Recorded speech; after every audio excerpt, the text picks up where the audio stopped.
Hello everyone, welcome back to my channel. Here I have an old, broken TV receiver. Instead of throwing it away, today I'm going to turn it into a homemade antenna. Will it actually receive a signal? Let's find out. First, I remove the screws to take off the outer cover of the digital TV receiver.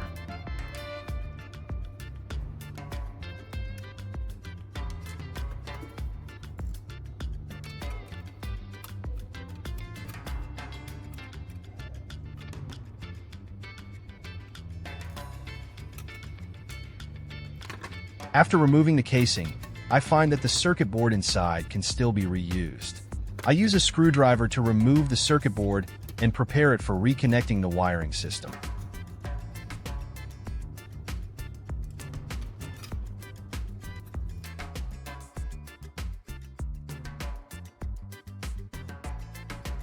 First, I create 2 new solder points on the circuit board as connection points. Next, I prepare 2 small wires to serve as the new signal wires. First, I strip the ends of the wires to expose the copper cores inside.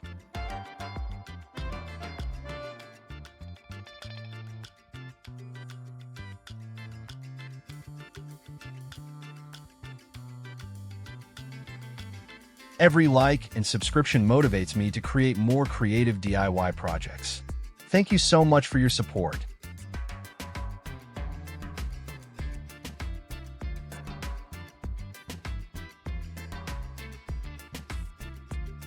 Then, I solder the 2 wires securely to the 2 solder points on the circuit board.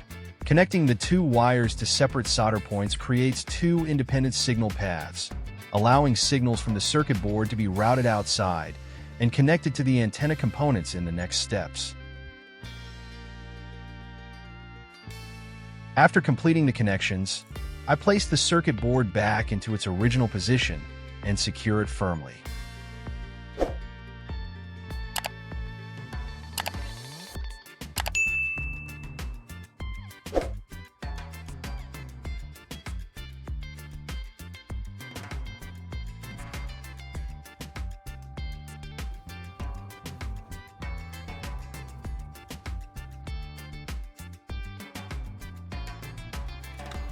Next, I route the 2 wires through the hole in the outer casing.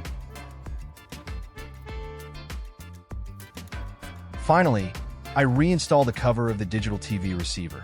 At this point, the basic wiring is complete and ready for the next stage of building the antenna.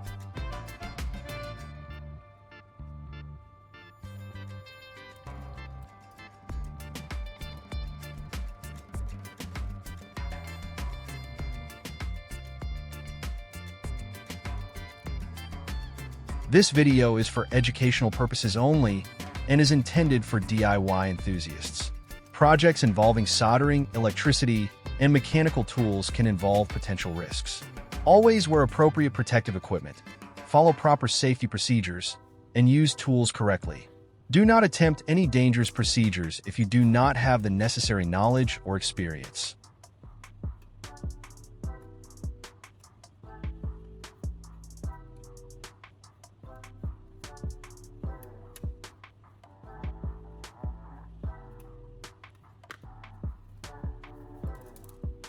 Here I have several old spark plugs, and I'm going to select 2 of them to build simple receiving elements for the antenna.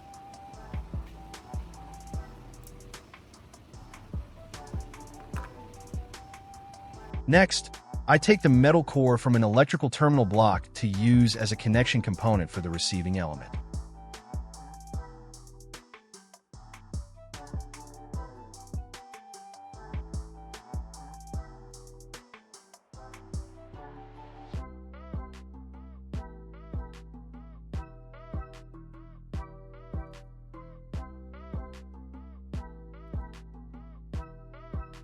Then, I secure this metal core to the end of the spark plug to create a contact point.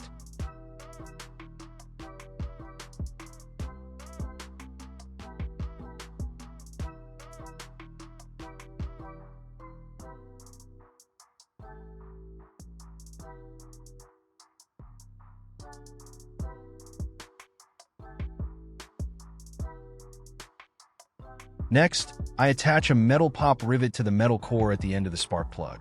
The rivet acts as an additional metal contact point, extending the receiving element and providing a convenient point for connecting the signal dish.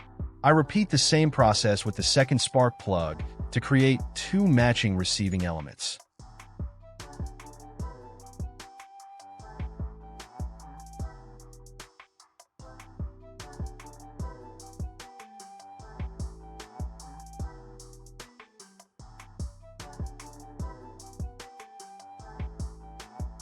In the next step, I reuse a beer can to make the signal reflecting dish for the antenna. First, I drill a hole in the bottom of the can to create a mounting point. Then I use scissors to cut the body of the can and separate the bottom section. I continue trimming away the excess metal until I have a relatively clean, round metal plate.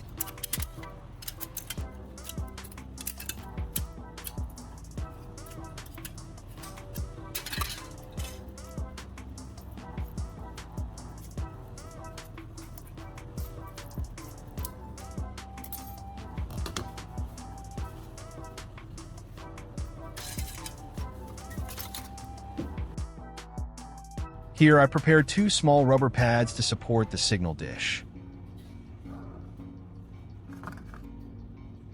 First, I apply hot glue and secure the rubber pads around the rivet positions on the spark plugs. These pads help create a small gap between the receiving elements and the metal dish while keeping the dish stable. I place the homemade signal dish on top of the rubber pads and secure it in place. At this point, the basic receiving elements and antenna dish are complete and ready for the next stage of assembly. Next, I twist the wire from the digital receiver onto the small hole at the end of the spark plug to create the connection point.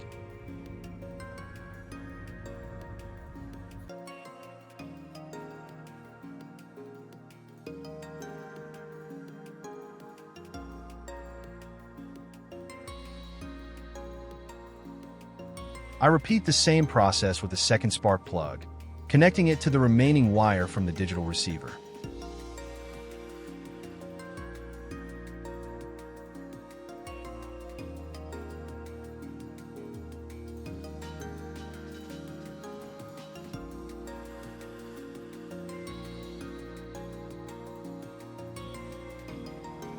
Then, I wrap electrical tape around the connection points. The tape helps secure the wires, protect the contact points, and prevent the connections from becoming loose or accidentally touching other metal parts during use.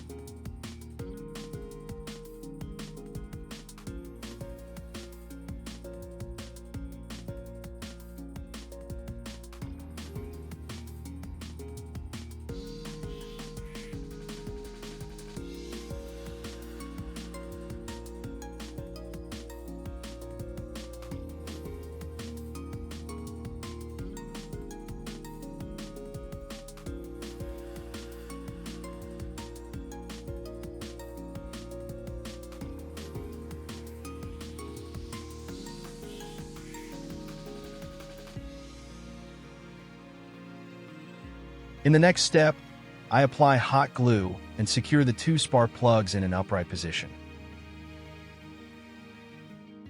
At this point, the main structure of the homemade antenna is complete. In the next step, I prepare a section of USB cable to create the connection between the signal cable and the digital receiver. First, I strip the end of the wire to expose the copper core inside, preparing it for the next connection step.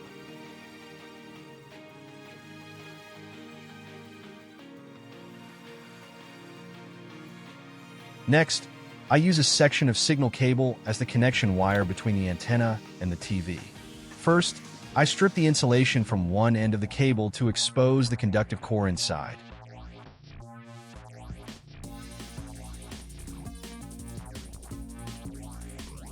Then I divide the exposed cable wires into two groups. This creates a neat connection point and prepares the contact points for stable signal transmission between the antenna and the cable.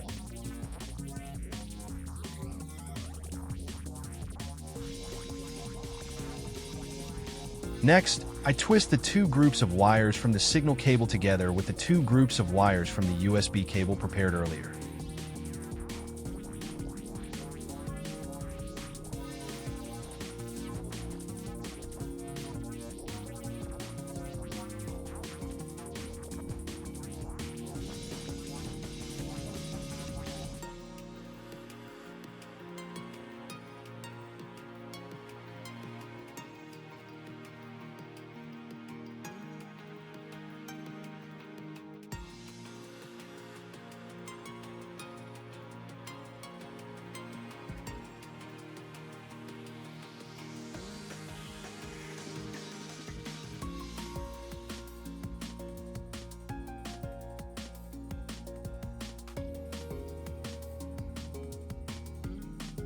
Once the wires are connected, I wrap electrical tape around the joint to secure and protect the contact points.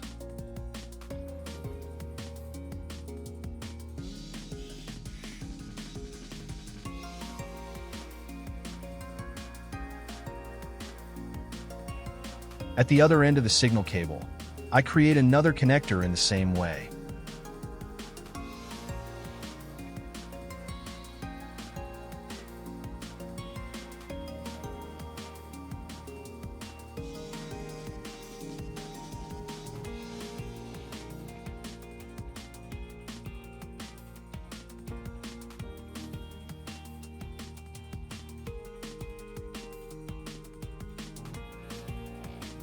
Then, I attach this end to a TV connector jack.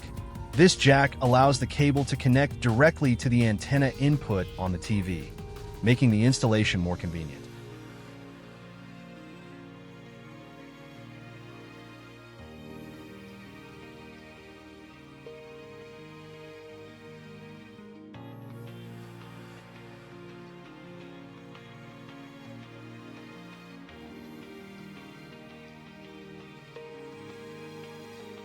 Finally, I connect the other end of the signal cable to the connection port on the digital TV receiver box. Now, I'm going to test it in real-world conditions to see how effective it really is. First, I'll switch to a TV channel to check the signal reception without connecting the antenna. As you can see, without the antenna connected, the TV only displays the message, no signal. Next, I'll connect the DIY antenna to the signal input on the back of the TV for the actual test. And here is the result. Almost immediately after connecting the antenna, the TV channels begin to appear. The picture is clear, the colors remain stable, and there are no continuous signal interruptions.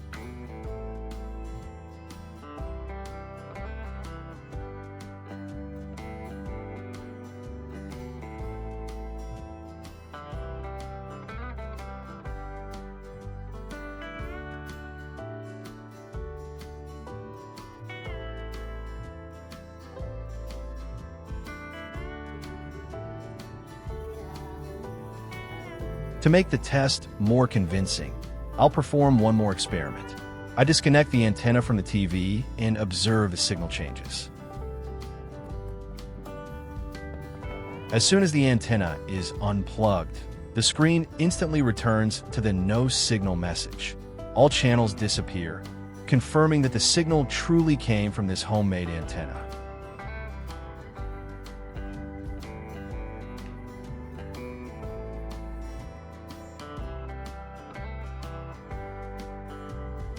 Now, I'll reconnect the antenna once again.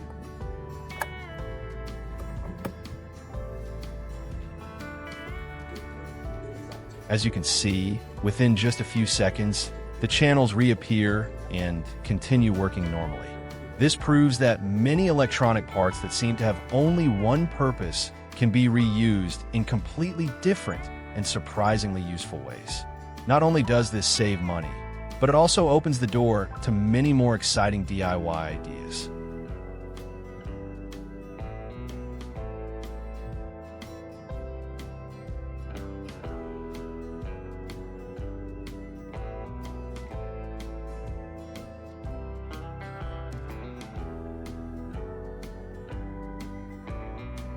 If you enjoyed this project or found it helpful, don't forget to leave a like and subscribe to the channel. Your support motivates me to continue creating more repair, recycling, and DIY projects in the future. Thank you for watching, and I'll see you again in the next video.